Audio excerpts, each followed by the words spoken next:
Sa atong pagtapos aning adlaw sa or mga panahon sa Paskos pagkabanhaw, gipahinumduman ta nga ang matarong musudong sa imong naong o Ginoo. Kanang ganahan ta musudong sa naong sa Ginoo basta matarong ta. Gilingay mong tupad na unsay ganahan imong sudongon, rosaryuhan o TV. Ana. Das rosaryuhan namang naong das Ginoo. Unsay ganahan imong sudongon, Bible o cellphone. Ana. Unsay ganahan ninyong sudongon kamong mga bana, naong sa inyong asawa o naong sa artista nga siksi kayo. O kana unsay sudongon sa pare, naong sa Ginoong gilansang sa krus o naong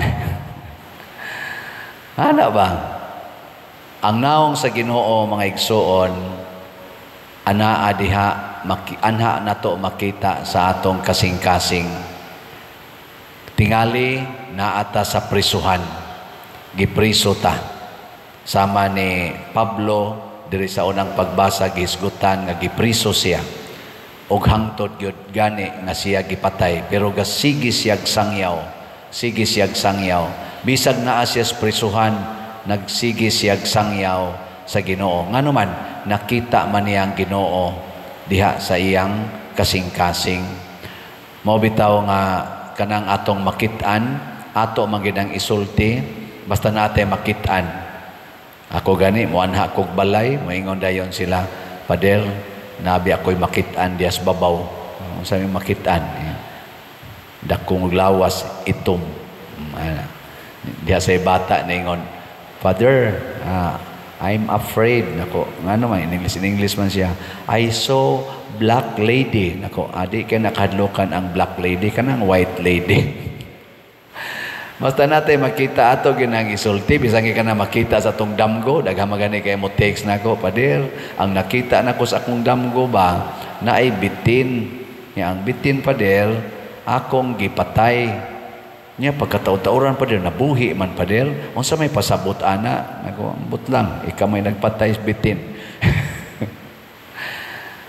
Ganahan kita mo sulti basta natin makita, labi na gyud ang atong makita talagsaon.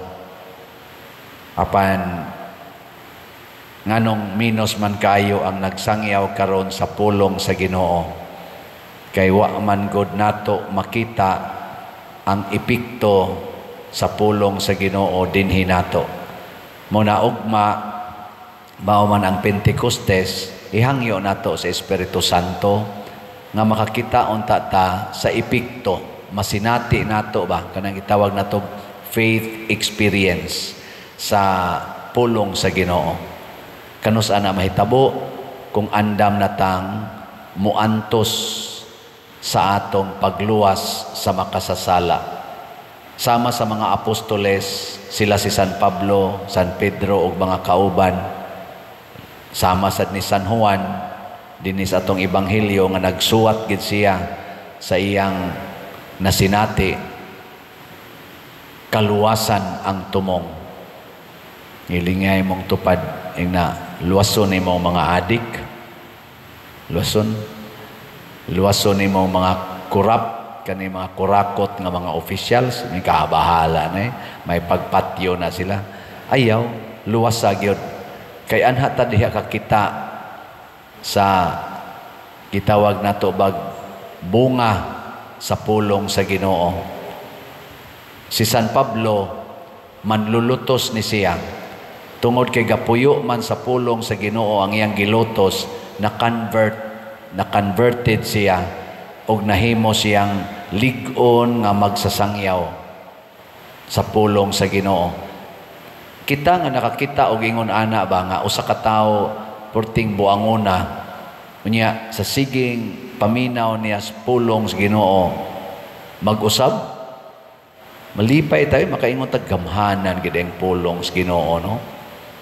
Nabi tay magpakasal nako nga tag 33 years na napagani hapit na mo 40 years sa ilang panagtipon niya civilly married niya moingon dayon pader magpakasal mi kana lang simple nga kasal ngano man mga tiguang naman gumi pader ngano naabutan man sa mong katiguang awa lagi taon pader wa gyud mo na pasalamat gyud minimo pader kanang sige nimong wali anang puyo-puyo o kanang civilly married nga maimpirno day gyapon na diha gyud ko nadutlan pader diha ko nabag-o makaana sa ko hi praise the Lord ana no ninduta gyud sa epekto sa pulong sa Ginoo mao na ang makaingon gyud ta nga makaawit tas pagdaig ug makasud-ong nata sa naong sa Ginoo pinaagi sa epekto sa iyang pulong